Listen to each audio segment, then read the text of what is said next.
नमस्कार। Agree central के podcast आपकी खेती की बात में आपका स्वागत है।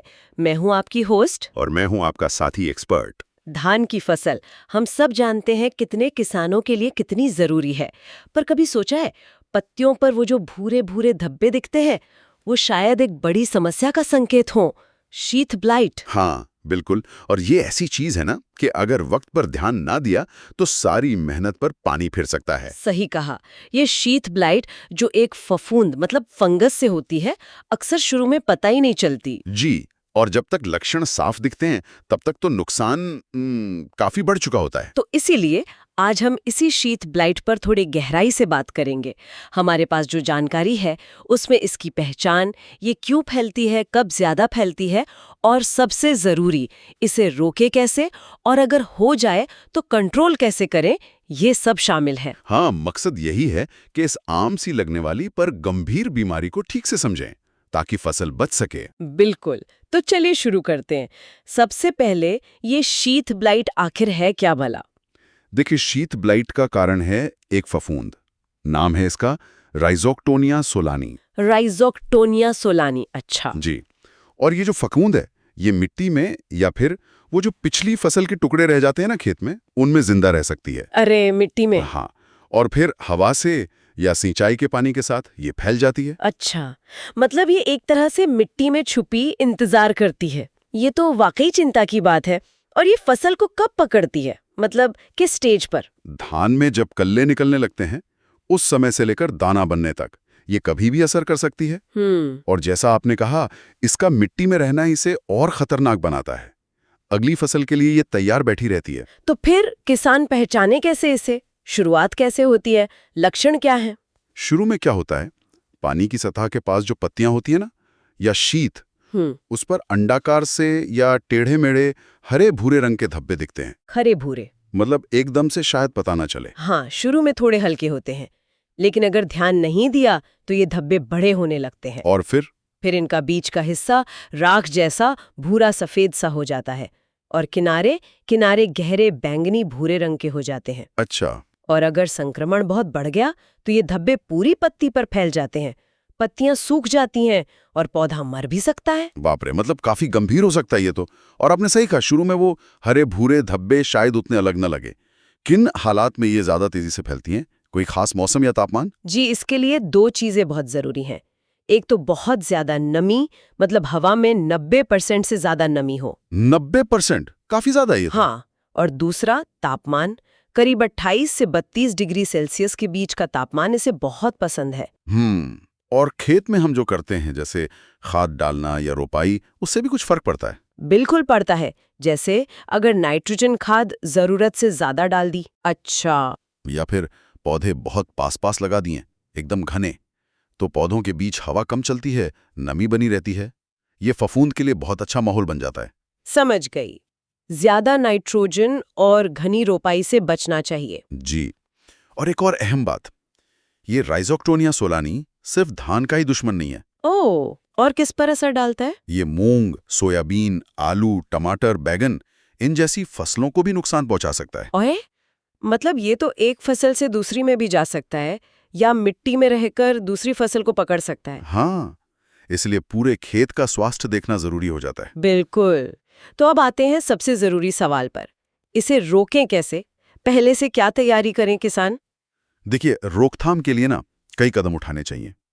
पहला तो खेती के तरीके सुधारें। जैसे ऐसी किस्में चुनें जिनमें इस बीमारी से लड़ने की ताकत हो। आजकल आती हैं ऐसी किस्में। हाँ, रेजिस्टेंट वैरायटीज। हाँ जी। फिर गर्मियों में खेत की गहरी जुताई करें। इससे मिट्टी खुल जाती है, धूप लगती है, तो मिट्टी में छुपे फफूंद काफी हद तक मर जाते हैं। अच्छा, ये अच्छा उपाय है। और पौधों के बीच सही दूरी रखें, घना न लगाएं। ठीक है। और कुछ जैविक तरीके भी हैं? आजकल जैविक खेती पर काफी जोर है। हाँ, बिल्कुल हैं। खेत तैयार करते समय अच्छी सड़ी हुई गोबर की खाद डालें। नीम की खली भी बहुत फायदेमंद है। और रोपाई के करीब 1 महीने बाद मिट्टी में स्यूडोमोनास फ्लोरेसेंस जैसे जो फायदेमंद बैक्टीरिया होते हैं, उनका इस्तेमाल भी कर सकते हैं। स्यूडोमोनास, ये मिट्टी की सेहत के लिए अच्छा है? जी, ये बीमारी पैदा करने वाले फंगस को रोकने में मदद करता है। और हाँ, सबसे जरूरी, बीज उपचार। बीज उपचार मतलब बुआई से पहले? हाँ, कार्बनडाजिम 50% WP आता है, पानी में घुलने वाला पाउडर। करीब 2 ग्राम प्रति किलो बीज के हिसाब से मिलाकर बीजों का उपचार कर लें। ठीक है।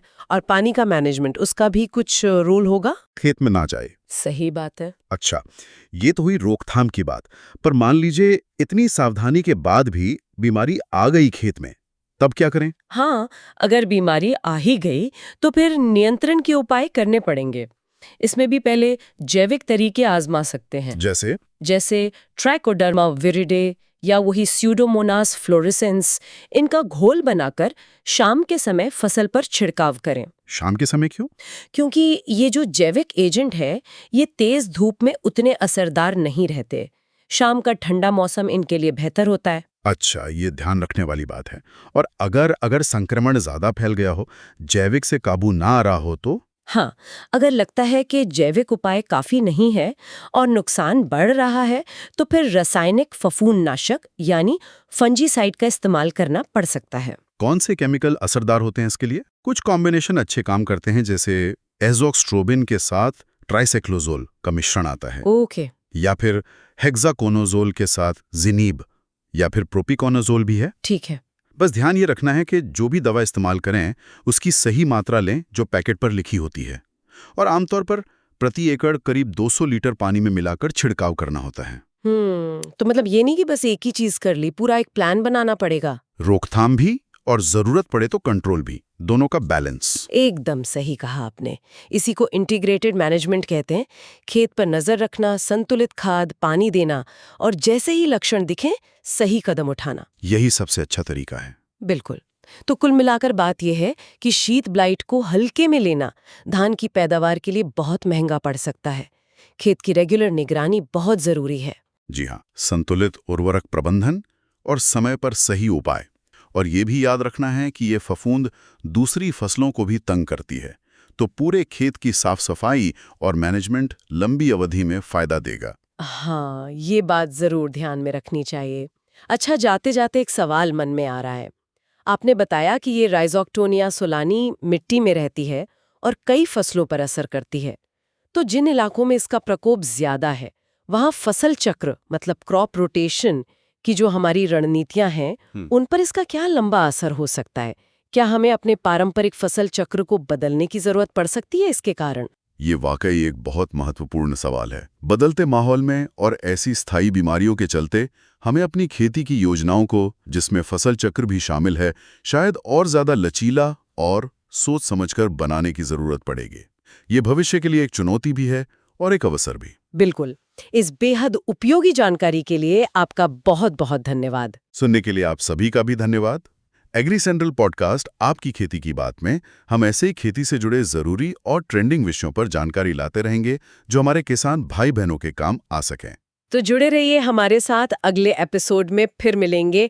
और हाँ, अगर आपको ये चर्चा फायदेमंद लगी हो तो हमारे चैनल को सब्सक्राइब करना ना भूलें।